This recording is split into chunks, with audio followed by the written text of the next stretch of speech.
In the meantime, we'll have more now on our top story, which is news that the government is considering plans to allow local authorities in England to make short-term increases to council tax bills. It's to meet the growing cost of social care, which experts say is approaching crisis point. Well, let's get more reaction on this with Phillip Blond. He's the director of the independent think tank Respublica, and he joins us via webcam from central London. Thanks so much for joining us. What do you think about this proposal to increase council tax? Will it be enough to solve the problem? Oh, I doubt that very much, and I think the government admits, and it's clear that this is just an emergency measure, and what we actually need is long-term systemic care. But I really think it's not a measure that we can continue to pursue as if it's unproblematic. Because basically, if you rely on council tax to meet the funding need, what you're doing is you're relying on deep inequalities within the system. So, you know, the most deprived council areas in our country raise 2.5 times less than the wealthiest areas in our country by aggregate. And actually, the wealthy areas need the money less because far fewer of their residents, because they're wealthier, are eligible for public support for social care.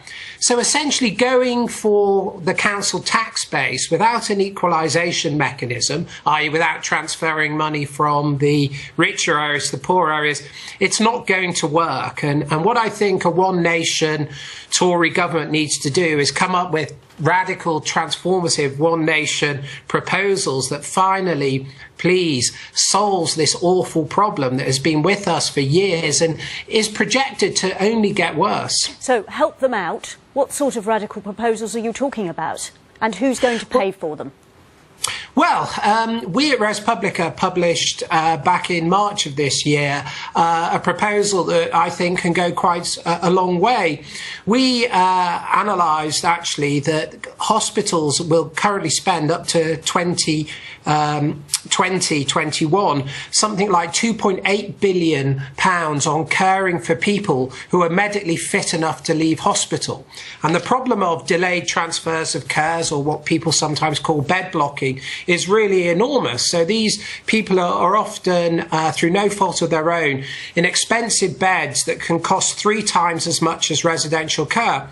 What we argued is actually the government should ring-fence the money that hospitals are going to spend on expensive care and actually direct that via the patient to residential care. So the patient comes with a package of money that can go to residential care and can even go to nursing care if their needs are greater. So they come with a budget that frees up money at the level of the hospital that actually gives the money such that they can move very swiftly into council care. And that means we move people out of expensive acute hospitals into the residential care setting that's much, much better for them.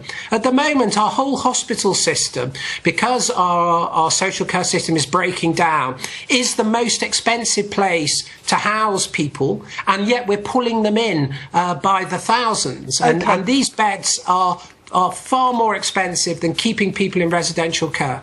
Phillip Blond, we must leave it there. From the independent think tank Respublica, thanks for your time. Thank you.